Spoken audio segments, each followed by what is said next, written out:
Mi hermano atropelló a un niño y mis padres me engañaron culpándome para salvarlo, porque yo podía aguantar en prisión. Esa noche firmé una declaración, pero no para ellos. Sino era la denuncia contra ellos. Hoy todos me llaman traidor. Yo solo me llamo libre. Mi hermano atropelló a un niño en el vecindario y mis padres me usaron como chivo expiatorio porque, según ellos, yo podía sobrevivir en prisión y él no. Esa fue la frase exacta: tú puedes aguantar en prisión, él no. A veces las palabras no necesitan gritarse para dejarte marcado. Esa se me clavó como un cuchillo en el estómago. Tenía 24 años, trabajaba como mecánico en un taller pequeño en Queens, y lo único malo que había hecho en la vida era nacer distinto a lo que mis padres querían. Siempre fui el hijo que no encajaba, el que prefería quedarse hasta tarde desarmando motores en lugar de ir a cenas familiares o a la iglesia los domingos.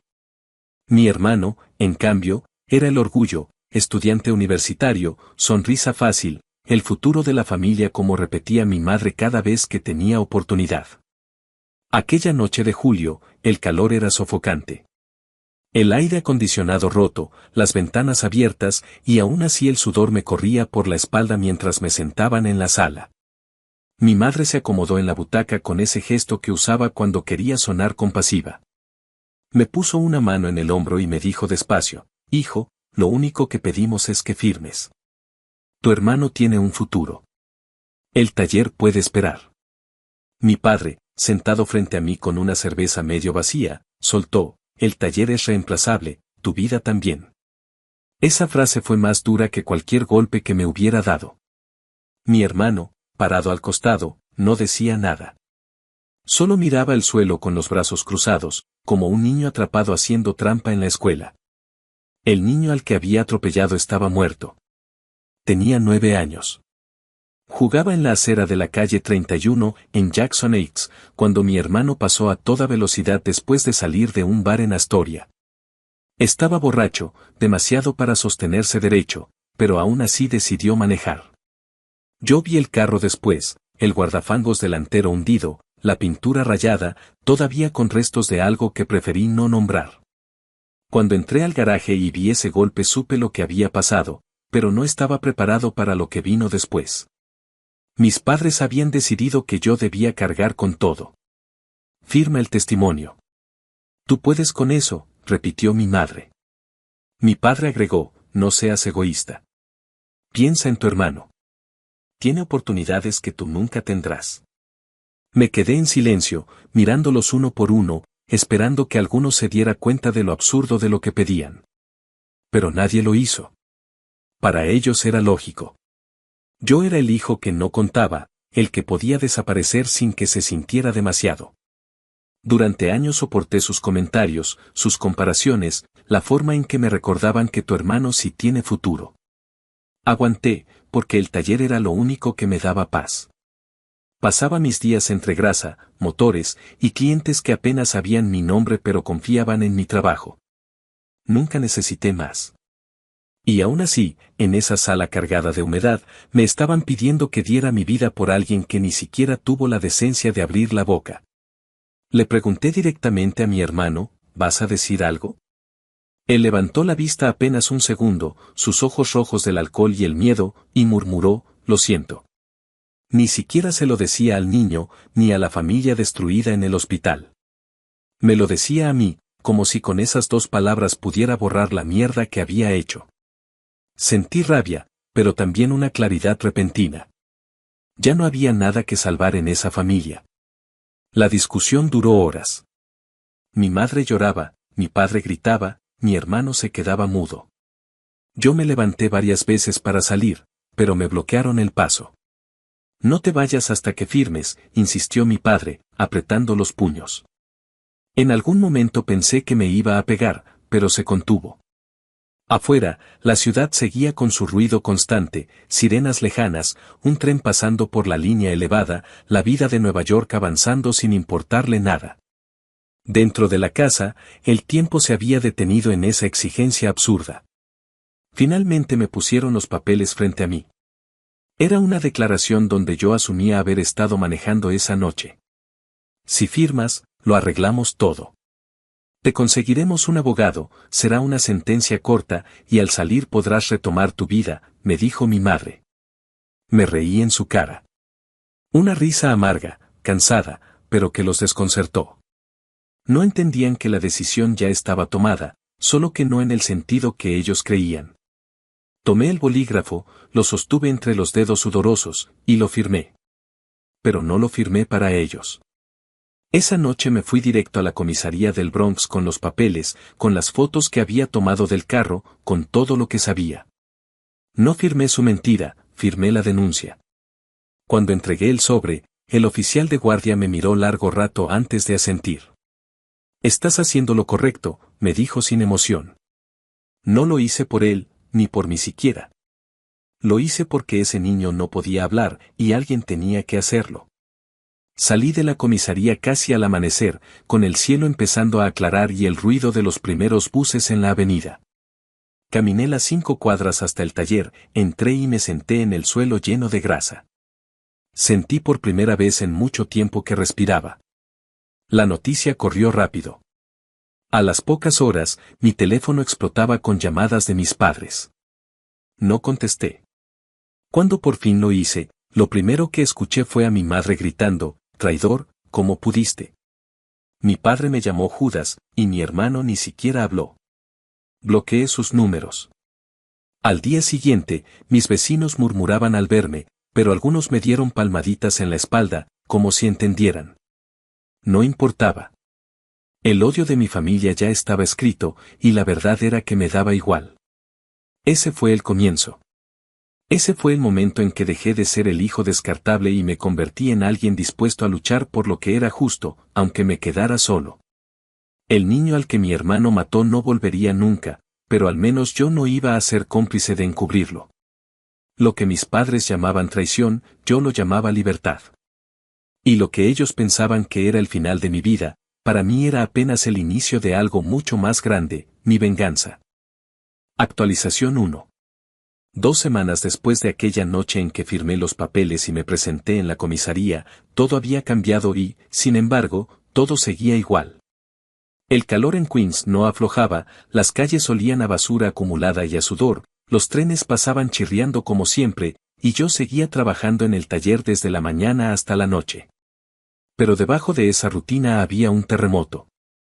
Mi hermano estaba en custodia, mis padres habían hecho de mí el enemigo público número 1 de la familia, y en cada esquina del vecindario alguien parecía tener algo que murmurar sobre lo que había pasado.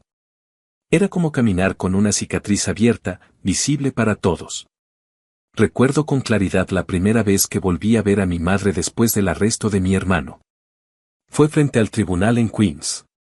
El aire olía a asfalto caliente y humo de cigarro. Había periodistas, vecinos curiosos, policías, abogados, todo el circo que se arma cuando un caso sacude a la comunidad.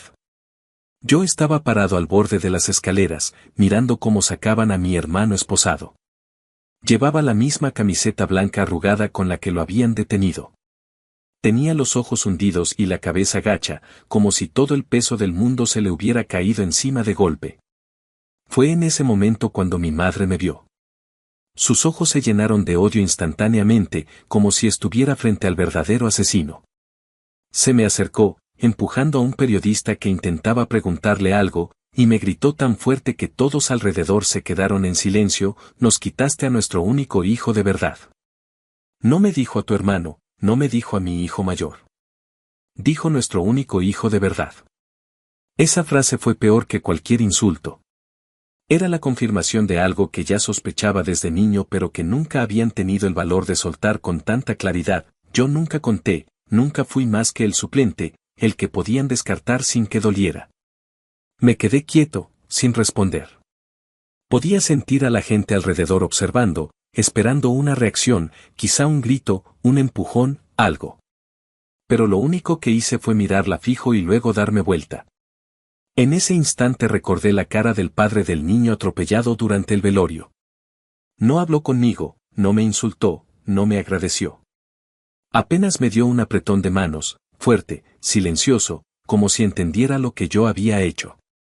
Ese silencio pesaba más que los gritos de mi madre, más que todas las maldiciones que me lanzaban mis padres.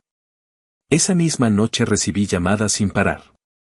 Unas de mis tías de Nueva Jersey, otras de vecinos con los que apenas hablaba, incluso de un par de viejos clientes del taller. La mayoría me repetía lo mismo, que cómo había podido traicionar a la sangre, que los trapos sucios se lavan en casa, que los hermanos se protegen pase lo que pase. Yo contestaba con la misma frase, un niño está muerto, ¿eso no les importa? La mayoría se quedaba callada después de eso. Nadie quería seguir discutiendo porque sabían que no había argumento que justificara lo que pedían. Pero igual el daño estaba hecho, en la mente de todos, yo había roto el código sagrado de la familia. Unos días más tarde, mientras trabajaba en el taller, entraron dos tipos del vecindario. Los reconocí porque crecimos en las mismas calles, aunque nunca fueron amigos cercanos. Uno de ellos, con gorra negra y voz ronca, me dijo, no fue correcto lo que hiciste, hermano. Uno nunca entrega a los suyos. Solté la llave inglesa que tenía en la mano y lo miré sin pestañear, ¿y qué se supone que debía hacer, tapar un asesinato? El tipo no respondió. Se limitaron a darme una mirada cargada de desprecio y se fueron. Desde entonces, cada vez que los veo en la bodega de la esquina, se limitan a escupir al suelo cuando paso. No todo fue rechazo. Hubo un par de momentos que me hicieron sentir que no estaba completamente solo. Una señora del vecindario, doña Carmen, que siempre me llevaba café cuando trabajaba en su carro, se me acercó un día y me dijo bajito, hiciste lo que nadie más hubiera tenido el valor de hacer. Ese niño también era de este barrio. No lo olvides. Y un cliente que había perdido a su hermano en un accidente parecido me dejó $20 extra en el mostrador, sin decir nada, solo con una mirada que lo explicaba todo. Esos gestos pequeños se volvieron anclas. Me recordaban que, aunque mis padres me odiaran, aunque me señalaran como Judas, había gente que entendía. El juicio preliminar fue otra experiencia brutal. Ver a mi hermano entrar a la sala esposado me removió cosas que no esperaba. A pesar de todo, seguía siendo mi hermano, el chico con el que jugaba a la pelota en el parque cuando éramos niños, el que me pedía ayuda para arreglar la bicicleta. Pero en ese mismo instante, también era el hombre que había matado a un niño y que no tuvo el coraje de asumirlo. Esa contradicción me revolvía el estómago. Los fiscales me dijeron después que mi testimonio y las pruebas que llevé fueron clave para que el caso se moviera rápido. El carro incautado tenía las marcas, el aliento alcohólico estaba documentado en los reportes médicos y las cámaras de seguridad de un deli mostraban a mi hermano tambaleándose hacia el auto. Pero fue la denuncia inicial la que abrió la puerta a todo. Si no hubieras venido, probablemente esto se habría perdido en papeleo, me confesó una de las abogadas. No sentí orgullo al escuchar eso. Sentí una mezcla de alivio y vacío. Era como si la justicia no trajera paz, solo un poco de silencio momentáneo. Cada noche de esas 2 semanas me costaba dormir. Me revolcaba en la cama escuchando los gritos de mi madre repitiéndose en mi cabeza, nuestro único hijo de verdad. A veces soñaba que estaba de nuevo en la sala, con el papel frente a mí, y que en lugar de firmar la denuncia firmaba la mentira. En esos sueños, me veía encerrado en una celda, y mi hermano libre, riendo con mis padres, viviendo la vida que siempre quisieron para él. Me despertaba con el corazón acelerado y el sabor metálico de la rabia en la boca. El taller se convirtió en mi refugio. Pasaba horas extra arreglando carros viejos, cambiando llantas, ajustando frenos, cualquier cosa para mantener la mente ocupada.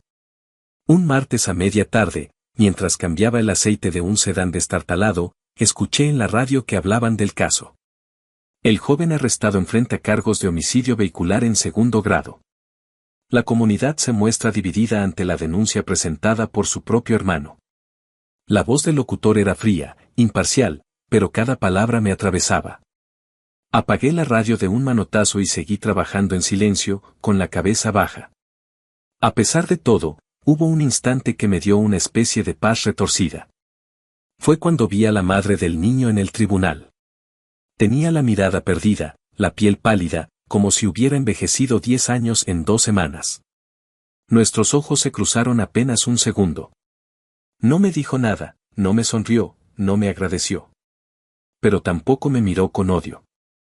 Ese gesto, esa ausencia de odio, fue suficiente para sostenerme. La tensión con mis padres llegó a un punto insoportable. Un domingo, mi padre apareció frente al taller.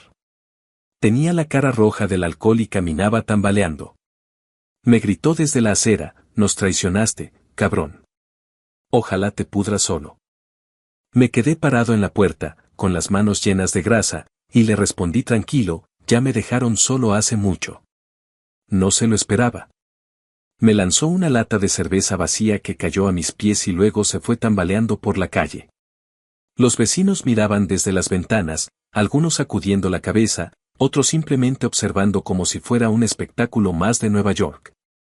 Ese fue el resumen de esas 2 semanas: insultos, rechazo, noches sin dormir, pero también una convicción cada vez más fuerte.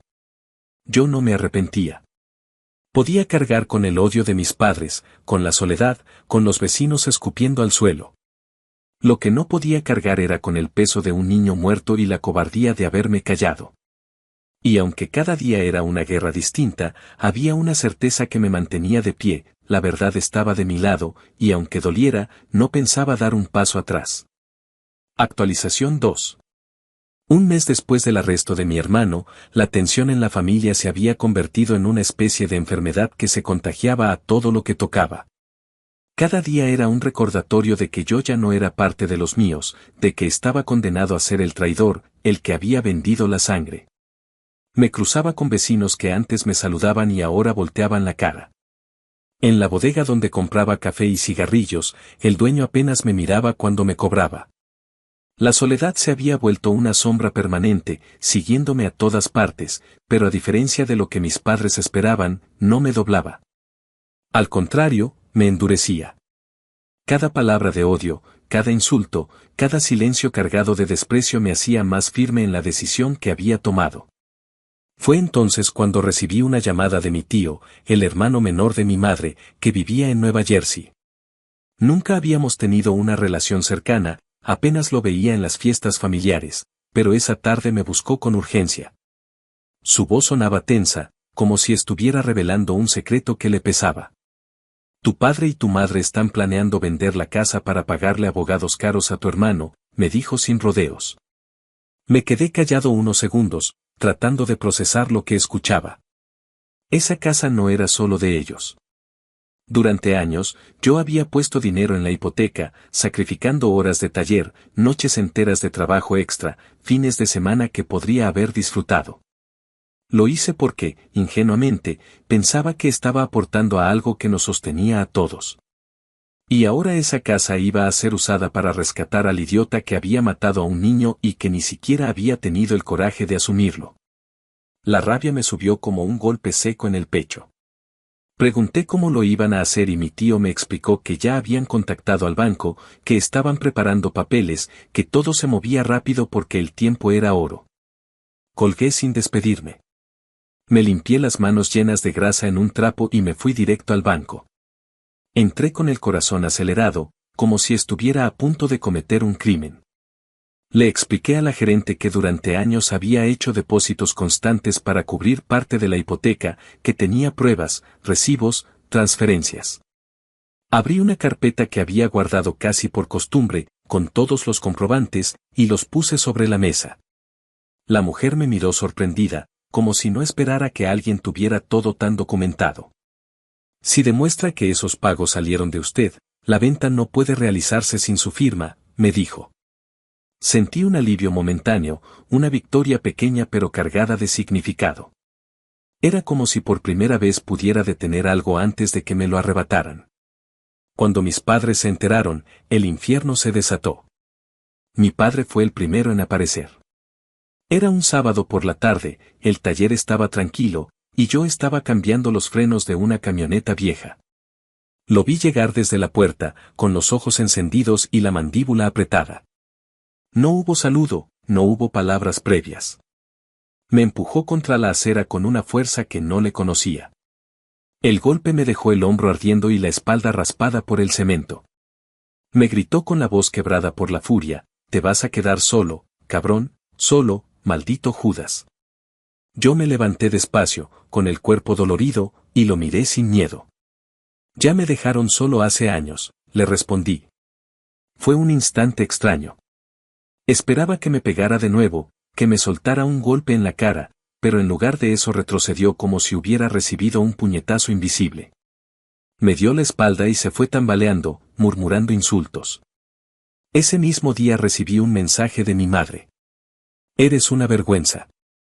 Tu hermano necesita ayuda y tú lo único que haces es destruirlo más. No respondí. No tenía sentido gastar palabras en alguien que ya me había condenado sin juicio. Cada letra de ese mensaje era una confirmación de que, en su mundo, yo nunca había sido hijo, solo un reemplazo barato, una sombra. Mientras tanto, mi hermano seguía en Rikers, esperando juicio. No lo visité. No me interesaba ver cómo intentaba llorar por piedad o cómo se victimizaba. Pero su abogado sí me contactó. Una tarde recibí una llamada de una voz fría y educada que se presentó como representante legal de mi hermano. Usted está complicando mucho las cosas, me dijo sin rodeos. Su familia necesita recursos para defenderse. Si insiste en bloquear la venta de la casa, está condenando a su hermano a pasar más tiempo del necesario en prisión. Me reí en seco. Un niño está muerto. Que pague lo que tenga que pagar, respondí, y colgué. Las noches se volvieron más pesadas después de eso. El calor de agosto en Nueva York era sofocante y yo apenas podía dormir. Me acostaba en el colchón viejo de mi cuarto, con las ventanas abiertas, escuchando el ruido constante de la ciudad, sirenas, peleas en la calle, autos con música a todo volumen. En medio de ese caos, lo único que se repetía en mi mente era la voz de mi padre gritándome que me iba a quedar solo. Y me di cuenta de que no tenía miedo a esa soledad. Lo que me asustaba era pensar que, de alguna manera, ellos pudieran ganar, que consiguieran torcer el sistema, vender la casa y comprar la libertad de mi hermano. Esa idea me quitaba el sueño más que cualquier insulto. Un día, mientras trabajaba en el taller, apareció la madre del niño atropellado. No la esperaba, no sabía qué decirle. Se quedó parada en la puerta, con una bolsa de supermercado en la mano, como si hubiera pasado de casualidad. Su mirada era dura, pero no había odio en ella.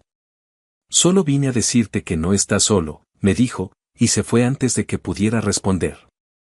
Me quedé inmóvil, con el corazón golpeando fuerte en el pecho. Fue la primera vez en semanas que sentí que alguien veía lo que yo veía, que no se trataba de traición, sino de justicia. Los rumores en el barrio se intensificaron. Algunos decían que yo había hecho todo por dinero, que al impedir la venta de la casa me aseguraba quedarme con ella en el futuro.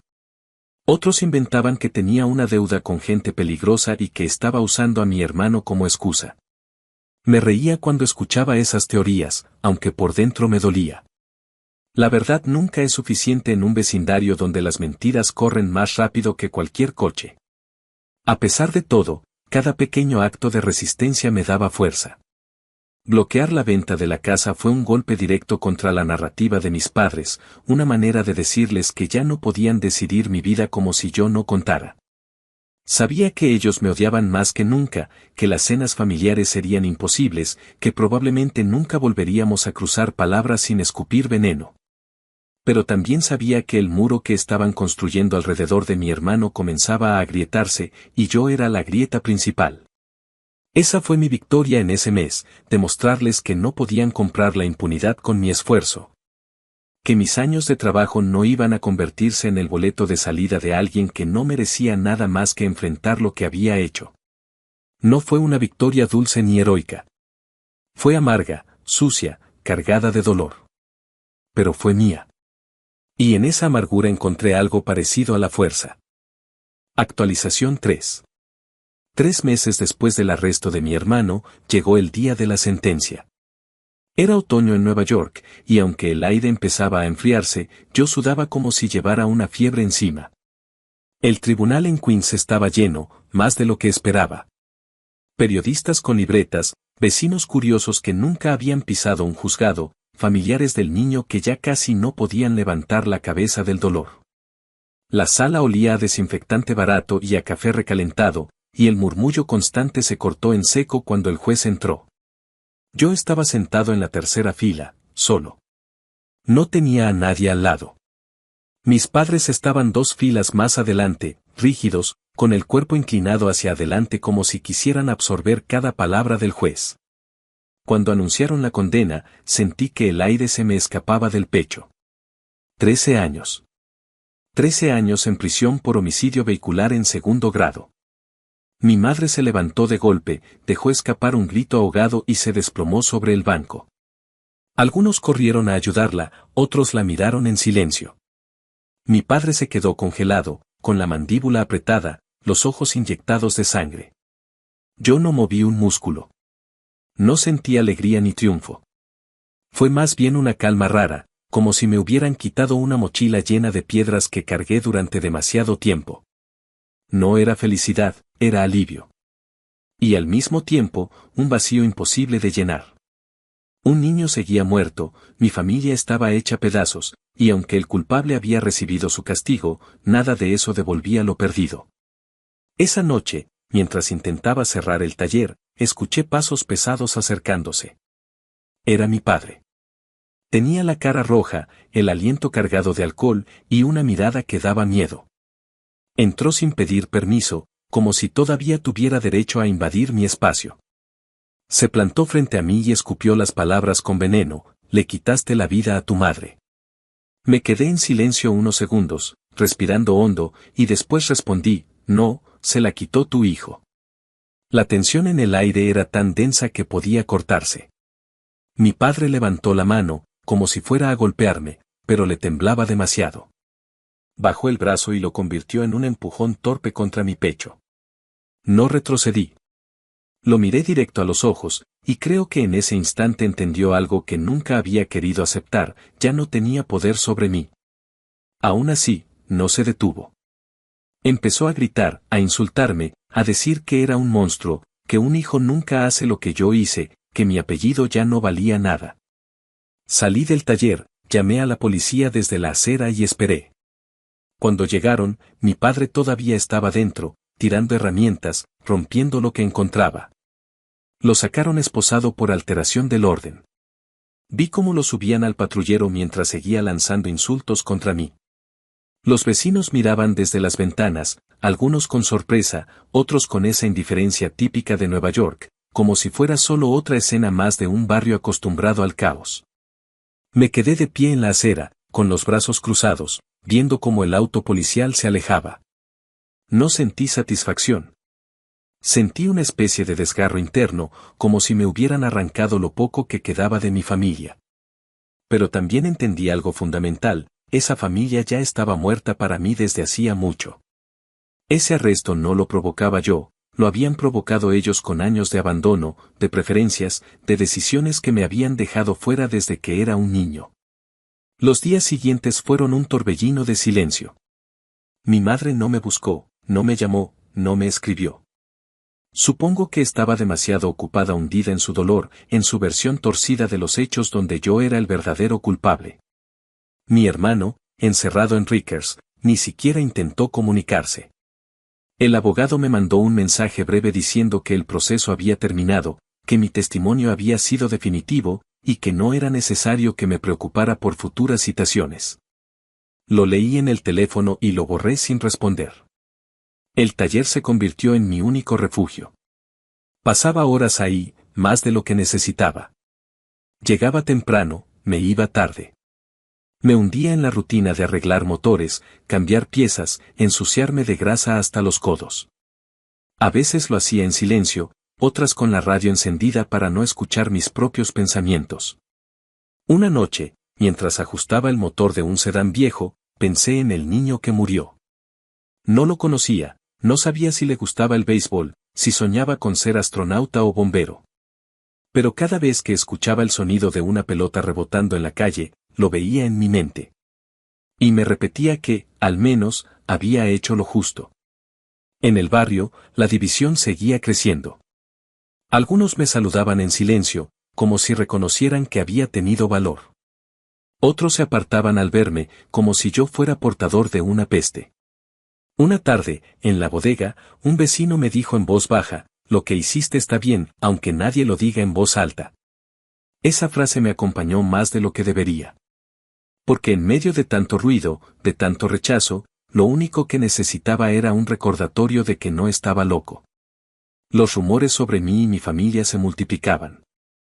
Que yo había planeado todo para quedarme con la casa. Que estaba trabajando con la policía para ganar favores. Que tenía una deuda y había usado a mi hermano como moneda de cambio. Me reía al escucharlos, pero por dentro me desgarraban. No porque fueran ciertos, sino porque revelaban lo fácil que era para la gente inventar una historia más cómoda que enfrentar la verdad, que a veces la sangre no pesa más que la justicia. Con el paso de las semanas, empecé a darme cuenta de algo. Mi venganza ya no era solo contra mi hermano, ni siquiera contra mis padres. Era contra la idea que habían plantado en mí desde niño, que mi vida valía menos, que yo era desechable, que siempre debía ponerme en segundo lugar. Cada decisión que tomaba para protegerme, cada vez que me negaba a seguir sus órdenes, cada vez que ponía límites, era un golpe directo contra esa narrativa. Una noche, después de cerrar el taller, me senté en la acera con una cerveza barata y miré las luces del tren elevado. El aire estaba fresco, y por primera vez en mucho tiempo sentí un poco de paz. Mi padre estaba lejos, mi madre hundida en su propio odio, mi hermano enfrentando lo que había hecho. Yo estaba solo, sí, pero esa soledad no era una condena. Era libertad. No sé si algún día volveré a hablar con ellos, o si algún día se arrepentirán de lo que hicieron. Pero lo que sí sé es que no me van a arrastrar más a su miseria. Ese juicio, esa condena, ese arresto de mi propio padre frente a mis ojos, fue la prueba final de que mi familia biológica ya no existía. Y aunque doliera, aunque dejara cicatrices profundas, era también el inicio de una vida donde al fin podía ser dueño de mi destino. Ese mes me dejó marcado con una certeza brutal: a veces hay que quemar los puentes más cercanos para poder caminar libre. Y yo ya había prendido fuego al mío. Actualización 4. 6 meses después de aquella noche en que mi hermano fue sentenciado y mi padre terminó esposado frente a todo el barrio, la herida ya no era solo interna, se había vuelto pública, expuesta. Un espectáculo del que todos opinaban.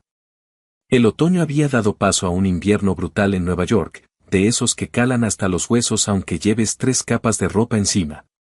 El taller se había convertido en mi única guarida, el único lugar donde podía respirar sin sentir el veneno constante de los rumores, pero incluso ahí me alcanzaban las voces. Me enteré por un vecino que mis padres andaban diciendo en voz alta que yo había vendido a la sangre por dinero. Esa era la nueva versión de su narrativa, que todo lo que hice no fue por justicia ni por conciencia, sino para quedarme con algo, para sacar provecho.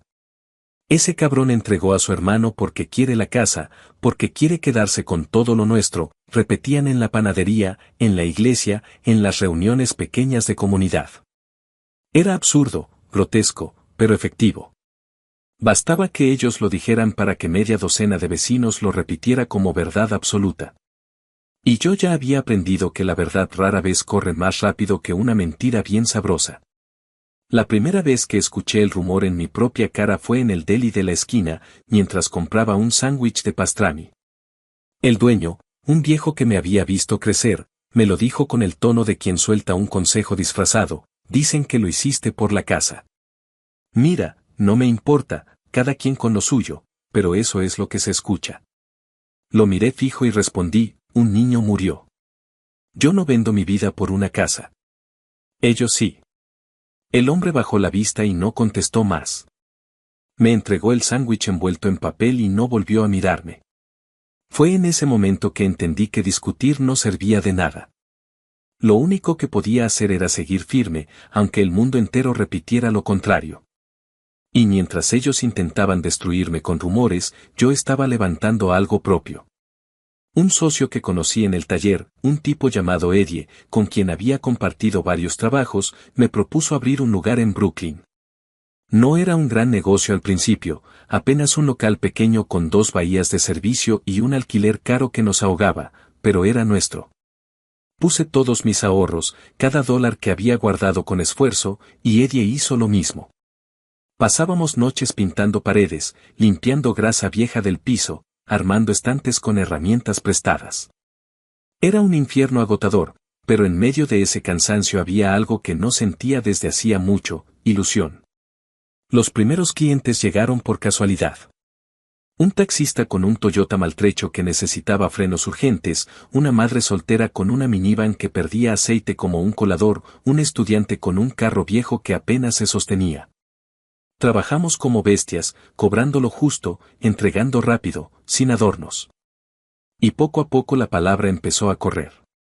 Lo curioso es que muchos de los que llegaban lo hacían porque confiaban en alguien que, según ellos mismos decían, no encubre basura. Esas eran sus palabras.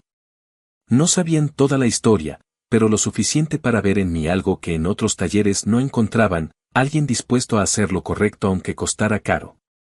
Esa fue mi victoria silenciosa. Mientras tanto, mis padres seguían hundiéndose. La hipoteca que no pudieron mover se convirtió en una soga. Las deudas crecían, y aunque intentaban dar la imagen de dignidad, el vecindario sabía que estaban hipotecando hasta el aire. Yo no sonreía al saberlo, no celebraba su caída, pero sí sentía una justicia retorcida.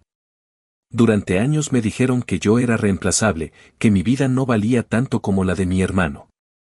Ahora eran ellos los que perdían terreno, los que veían cómo su castillo se derrumbaba, ladrillo por ladrillo. Una tarde de enero, salí del taller en Brooklyn y crucé la calle para comprar café. El aire estaba helado, el viento cortaba la piel. En la fila de la cafetería escuché dos mujeres hablando de mi familia. Una decía: la mamá de esos muchachos no sale de casa, dicen que se la pasa llorando. Y él, el padre, anda buscando prestado como loco. La otra respondió: pues se lo merecen. Criaron al mayor como rey y al otro lo tiraron como basura. Mira cómo le salió. Me quedé quieto, fingiendo mirar mi celular, y no dije nada. Era la primera vez que escuchaba a alguien del barrio reconocer lo que yo había sentido toda la vida. Y aunque no lo dijeran a mi cara, me dio un extraño consuelo. La tensión con mis padres alcanzó otro nivel cuando intentaron acercarse al taller en Brooklyn. No entraron, no se atrevieron, pero los vi desde la ventana de la oficina. Estaban parados al otro lado de la calle, mi madre con un abrigo gris demasiado grande, mi padre con las manos en los bolsillos y la cara dura. No cruzaron, no hablaron, solo se quedaron ahí unos minutos mirando el letrero nuevo que decía Taller Rodríguez y Morales. Mi apellido, el suyo, en un lugar que ya no les pertenecía. Fue como si vinieran a comprobar que yo realmente estaba construyendo algo sin ellos. Cuando se fueron, me temblaban las manos, pero no de miedo, era una mezcla de rabia y satisfacción. Ese invierno me dio algo que no esperaba: perspectiva. Cada vez que veía a mis padres hundirse más, cada vez que escuchaba un nuevo rumor, cada vez que un cliente me daba la mano agradecido, entendía que la venganza no siempre necesita sangre o golpes. A veces la venganza es simplemente mantenerse de pie mientras los demás se derrumban bajo el peso de sus propias mentiras. Yo no tuve que empujarlos. Ellos mismos cavaron el hoyo en el que se estaban enterrando. Pero no voy a mentir, hubo noches en que la soledad me pesó como nunca. Cerraba el taller, caminaba hasta mi departamento vacío, me tiraba en la cama con los pies aún fríos y pensaba en lo que había perdido. Nunca más habría cenas familiares, nunca más habría llamadas en Navidad, nunca más habría un abrazo de mi madre que no estuviera envenenado. Esa certeza dolía más que cualquier insulto. Pero al mismo tiempo me recordaba que ya no estaba atado a esa cadena. Yo era libre, aunque la libertad tuviera un sabor amargo. El punto de quiebre llegó una mañana cuando recibí una carta. Era un sobre sin remitente, con mi nombre escrito a mano. Dentro había una hoja arrugada con una sola frase: no eres hijo nuestro. No estaba firmada, pero reconocí la letra de mi madre. Me quedé mirándola largo rato, con una mezcla de tristeza y alivio. Era el último clavo en un ataúd que llevaba años construyéndose. Guardé la carta en un cajón del escritorio del taller, no para recordarme el dolor, sino para recordarme que yo ya no pertenecía a ellos. Esa fue la actualización de esos 6 meses, mientras ellos me señalaban como traidor y vendían su dignidad para salvar lo insalvable, yo construía algo que, por primera vez en mi vida, era mío. Mi taller, mi reputación, mi camino. Y aunque todavía me llamaran Judas, aunque la palabra traidor me siguiera como sombra, aprendí a darle la vuelta. Si ser traidor significaba no encubrir a un asesino, entonces sí, lo era con orgullo. Actualización final. Un año después de aquella primera noche en que firmé la denuncia, me encontré parado frente a lo que nunca imaginé, el cierre de un círculo. Había pasado 12 meses cargados de insultos, de rumores, de noches en que el frío del invierno se colaba hasta los huesos, de días interminables de trabajo en el taller de Brooklyn que abrimos con Eddie. De llamadas perdidas de familiares que no quería contestar y de cartas anónimas que siempre terminaban siendo la misma voz envenenada de mis padres. Pero también fueron 12 meses en que descubrí algo que jamás había tenido antes, la certeza de que podía caminar con la frente en alto, aunque fuera completamente solo. El taller se había convertido en un punto fijo en mi vida. Al principio éramos dos tipos remendando autos viejos, rezando para que entrara un cliente más, estirando cada dólar de renta para no perder el local. Ahora, un año después, teníamos trabajo todos los días, gente recomendándonos de boca en boca, clientes que regresaban porque confiaban. Cada motor arreglado, cada carro que salía rodando otra vez, era un recordatorio de que yo podía construir algo sin pedir permiso, sin deberle nada a nadie. Eddie me lo decía seguido, entre risas y cervezas baratas al final de la jornada: hermano, te querían ver muerto y ahora estás más vivo que nunca. Yo sonreía, pero en el fondo lo sabía, esa era mi verdadera venganza. Y entonces llegó él. Una tarde de verano, con el calor pegando fuerte, entró al taller un hombre que reconocí al instante aunque apenas lo había visto antes, el padre del niño que mi hermano atropelló. Traía en la mano un sobremanila arrugado y en la cara una expresión imposible de leer. Mi corazón se aceleró como si me hubieran sorprendido en un crimen. No sabía qué decir, cómo saludarlo, si debía pedir perdón otra vez o simplemente quedarme callado. Él rompió el silencio con una frase que todavía me retumba: gracias por no dejarlo impune. Me quedé helado. No esperaba esas palabras. Me entregó el sobre sin explicaciones. Adentro había una foto de su hijo, un niño con sonrisa tímida, camiseta de los Mets, parado en lo que parecía un parque con el sol de fondo. Guárdala, me dijo. No dejes que lo olviden. No hubo reproches, no hubo lágrimas, no hubo abrazos. Solo esa entrega silenciosa que pesaba más que cualquier discurso. Lo acompañé hasta la puerta, y cuando se fue, me senté en la oficina con la foto en las manos durante horas. Esa noche la guardé en mi casillero, junto a las herramientas que uso todos los días. Desde entonces, cada vez que abro ese casillero y veo su rostro, me recuerdo por qué hice lo que hice. Mientras tanto, mis padres siguieron cavando más hondo. El vecindario ya no hablaba tanto de mí, se había acostumbrado a mi silencio y a mi ausencia en reuniones familiares. Pero de ello seguían circulando historias. Que mi padre bebía solo en la sala hasta quedarse dormido con la botella en la mano. Que mi madre apenas salía de la casa y había dejado de arreglarse como antes.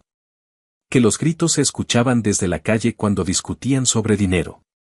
A veces me llegaban versiones de que pensaban mudarse, que querían escapar del barrio donde todos los conocían como los padres del asesino y los padres del traidor. Yo no les creí, porque sabía que ellos no podían huir de sí mismos. La última comunicación directa que tuve con mi madre fue un mensaje que llegó a mi celular una noche de junio, cuando volvía a casa después de un día extenuante en el taller. El texto decía: ya no tenemos hijo. Ni nombre, ni explicación, ni despedida. Solo esa frase. Lo leí varias veces, sentado en la parada del bus, con el ruido de la ciudad alrededor, y me sorprendí al darme cuenta de que no dolía tanto como pensaba. Era como si esa herida hubiera cicatrizado hacía tiempo, y ella solo estaba confirmando lo que yo ya sabía: hacía años que me habían borrado de sus vidas, solo que ahora lo ponían por escrito. No respondí. Ni siquiera guardé el mensaje. Lo eliminé y seguí caminando, con la foto del niño en el bolsillo como único recordatorio de lo que realmente importaba. Hubo un momento, semanas después, que terminó de sellar la transformación. Una vecina mayor, la misma que siempre me había dado café cuando trabajaba en su carro en Queens, me paró en la calle y me dijo, me da tristeza lo de tus padres, pero te lo digo de frente, hiciste lo correcto. Ellos no lo entienden, pero el barrio sí. Y aunque tarden años, algún día te lo van a reconocer. Esas palabras me dieron un calor inesperado. No porque esperara reconocimiento, sino porque confirmaban que, incluso en el silencio, la gente veía más de lo que decía. El verano siguió, con días largos, sudor en la frente y trabajo constante en el taller. Pero cada noche, al cerrar, me quedaba un rato mirando la foto del niño. A veces me hablaba a mí mismo en voz baja, como si se lo dijera a él, no te olvidé. No voy a olvidarte nunca. Era una promesa sencilla, pero era lo único que podía dar. No podía devolverle la vida, no podía reparar el dolor de su familia, pero sí podía asegurarme de que su nombre no se borrara bajo el ruido de las mentiras de mis padres. Y entonces entendí que mi venganza había cambiado de forma. Al principio era rabia contra mis padres, era la necesidad de verlos caer, de destruir lo que me habían hecho. Pero con el tiempo se transformó en algo más profundo. Mi venganza no era contra ellos. Era contra la idea que me habían metido desde niño, que mi vida no valía nada, que yo era el hijo desechable, el que debía sacrificarse para que el otro brillara. Cada decisión que tomé en este año fue una bofetada contra esa mentira. Construir mi taller, mantenerme firme cuando me llamaban traidor, bloquear la venta de la casa, seguir de pie aunque me escupieran en la cara, todo eso era mi venganza. Y lo mejor era que ya no necesitaba verlos caer para sentirme libre. Una noche de agosto, volviendo a casa, me encontré con un grupo de chicos jugando béisbol en la calle, justo como hacíamos cuando éramos pequeños. Uno de ellos se parecía al niño de la foto.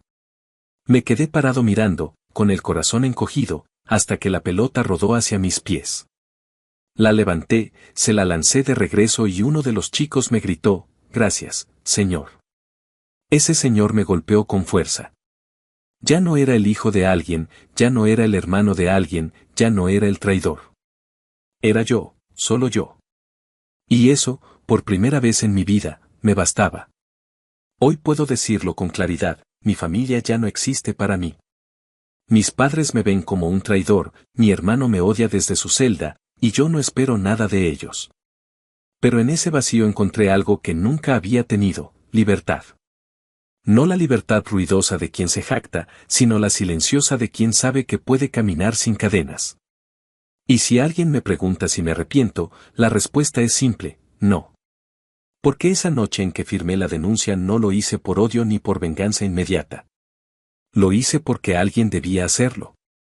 Y al final, aunque me llamen Judas, aunque digan que vendía la sangre, yo sé la verdad. Yo no los traicioné a ellos. Ellos me traicionaron primero. La última palabra que me dijeron fue traidor. La última palabra que me digo cada mañana cuando me miro al espejo es libre.